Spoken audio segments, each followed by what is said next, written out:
Salut à tous, bienvenue pour une nouvelle vidéo. Ça faisait longtemps que j'avais pas posté et là on va poster une vidéo. C'est un dessin que j'ai fait il y a longtemps, j'en ai deux, voilà. Parce qu'en fait j'ai une jumelle et du coup j'avais voulu en faire deux. Et donc même si un dessin a été fait, on peut quand même toujours le modifier et ça se verra pas.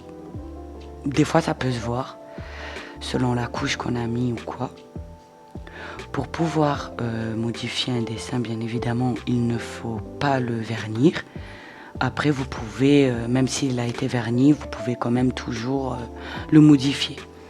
Je sais qu'il y a des produits exprès qui enlèvent le vernis. Et des fois, il suffit juste aussi, si on n'a pas de produit, gratter un petit peu avec un petit cutter, comme ceci.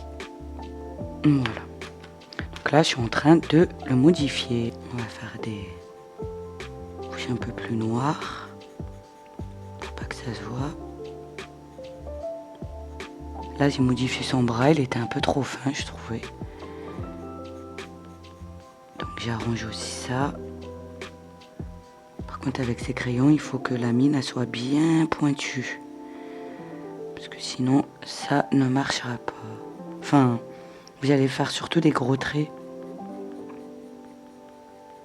C'est pas ce qu'on veut. On veut être précis.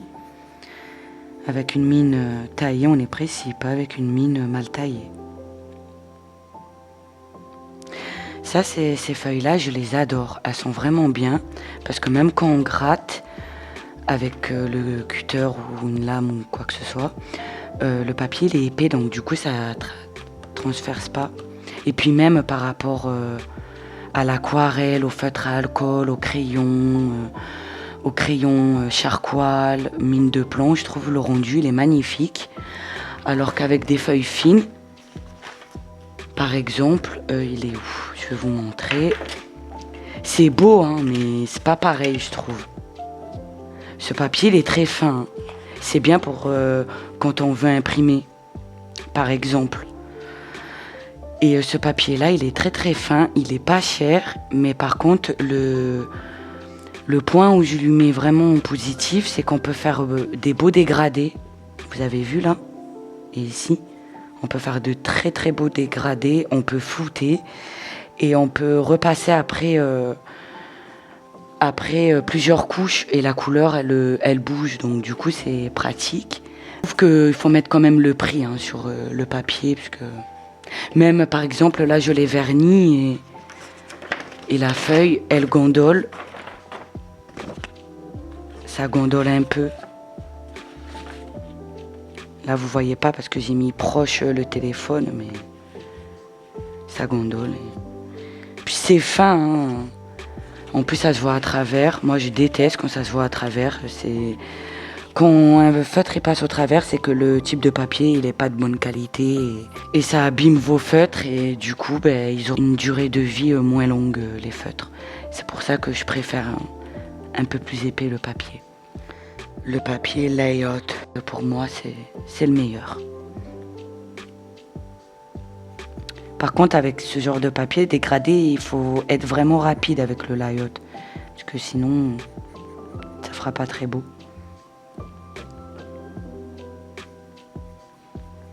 Donc là ça me plaît. Là on va estomper. Il faut que je cherche mon estompage tout fin. Après je peux très bien prendre un bout de papier. Ça ne m'intéresse pas. Depuis que j'ai connu les estompeurs, je vis que pour ça. C'est vachement pratique. Il y en a des plus gros, plus petits, donc c'est bien. Vous pouvez les fabriquer vous-même avec du papier journal. J'ai fait une vidéo d'ailleurs. Si vous n'avez pas le petit bloc exprès pour le nettoyer à la fin, vous prenez du papier de verre. Voilà. De toute façon, il y a ma vidéo sur TikTok si vous voulez. Donc là, on estompe un petit peu.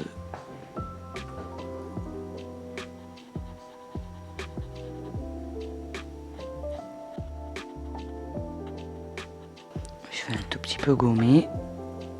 Parce que là, on voit le trait, c'est pas très beau.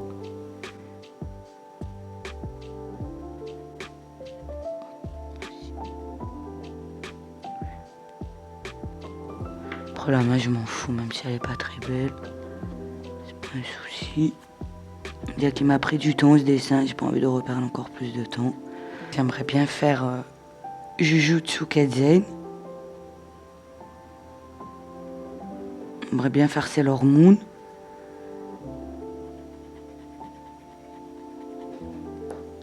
Du coup on va pas trop perdre de temps. C'est pas le but. Ça sera très bien dans tous les cas. De toute façon celui-là il sera pour moi. Là j'ai dû vernir je pense pour que je galère comme ça avec l'ombre. Il y a des vernis qui sont faits aussi exprès pour superposer. C'est-à-dire on colorie, on vernit, on recolorie, on vernit. Ça permet de mieux protéger aussi, c'est pas mal ça. Moi j'utilise du mat, hein, pas du brillant. Mais je pense que je vais prendre brillant parce que ça peut faire de très beaux effets brillant.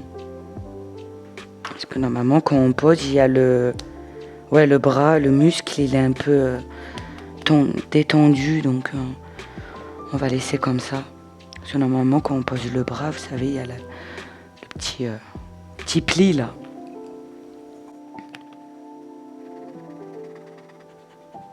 Pour les dessins, les tutos c'est bien, hein, mais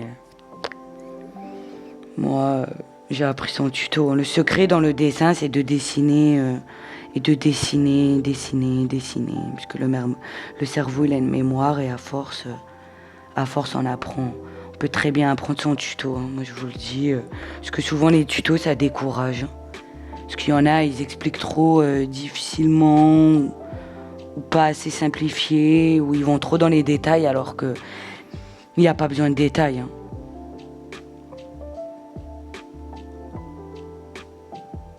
Moi j'ai appris toute seule à force de dessiner. Dans ma famille on est très artistes. C'était mon père qui dessinait, c'est lui qui nous faisait les poésies. Et à chaque fois on était émerveillés avec ma sœur et on voulait trop savoir dessiner, on essayait, on n'arrivait pas. Puis un jour, quelques années après, on a voulu réessayer. Donc moi j'avais commencé par Bob l'éponge à l'époque, c'était mon tout premier dessin. Et après j'ai fait Bernard et Bianca, j'ai fait d'autres trucs et voilà. Et à force, j'arrivais à dessiner. Donc c'est en dessinant qu'on apprend. Sans tuto, sans rien. Hein. Déjà à l'époque il n'y avait pas tout ça. Il n'y avait pas les réseaux sociaux. Et maintenant j'adore ça.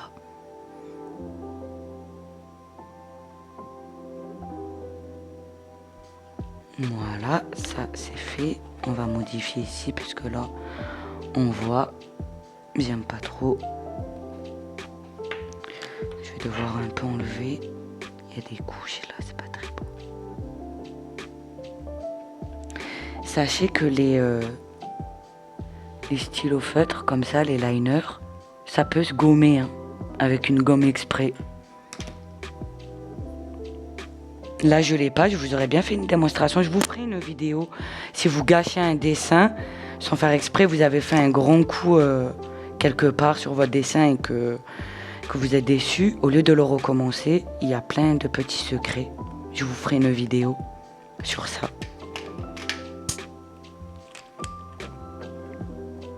C'est pratique ça à savoir aussi. On va mettre un peu de blanc. On va prendre un blanc assez transparent quand même. Pour pas trop que ça se voie. On met la main pour enlever des couches. Ça c'est que là, si je me trompe, c'est pas un souci. Hein. Je laisse et vous verrez. Là, je fais ça, c'est pas grave. Je peux l'enlever, je fais ça. Et après, vous verrez. Avec le noir, ça se verra pas. Sur le noir, c'est pas un souci si on met une tache de blanc. Moi, j'ai fait une BD en noir et blanc. J'ai pas eu de chance. Parce que c'était carrément du feutre noir qui a coulé. Ça, par contre, c'est plus compliqué. Hein. À part faire un petit truc en plus ou mettre du blanc. Parce que le papier, il était trop fin. J'ai pas pu l'enlever au cutter. Sinon, ça m'aurait déchiré la feuille. C'est pour ça que les papiers fins, c'est pas très bien. pour ce genre de choses. Pour les blenders, tout ça. De même que les papiers bistrol, hein. Moi je suis pas très fan. Ça abîme les feutres et après ça fait des beaux dessins, hein. Je dis pas le contraire, mais moi je préfère pas, hein. Moi je mets le prix dans mes feutres, c'est pas pour les abîmer. Parce que faut mettre le prix, hein. Par exemple au OUU, c'est bien beau, hein. Tout le monde en parle, tout le monde adore, mais j'ai voulu faire mon expérience et j'aime pas trop OUU. Déjà, ils sont pas assez pleins les feutres, donc ils se vident en même pas la moitié d'un dessin, et encore je suis gentille à dire la moitié du dessin. Par contre, ça fait des belles couleurs, et les couleurs elles se mélangent bien entre elles, ça c'est beau, mais après le reste, franchement si vous pouvez mettre le prix sur les feutres, faites-le. Comme les Posca, j'aime bien mais je suis pas fan. Ça fait trop sur le papier, ça fait trop plâtre en fait les Posca.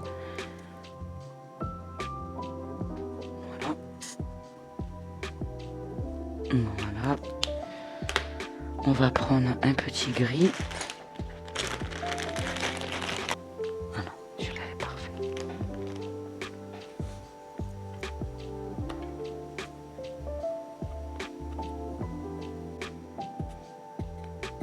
On va tout faire comme ça ça aura une cohérence.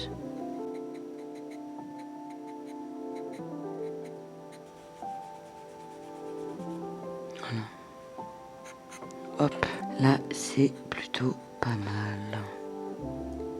Celui-là il est liquide donc ça va être pratique. La pointe elle est un peu trop fine mais bon, c'est pas grave. Voilà. Hop, celui-ci de fini. Là je gratte pour bien enlever le noir.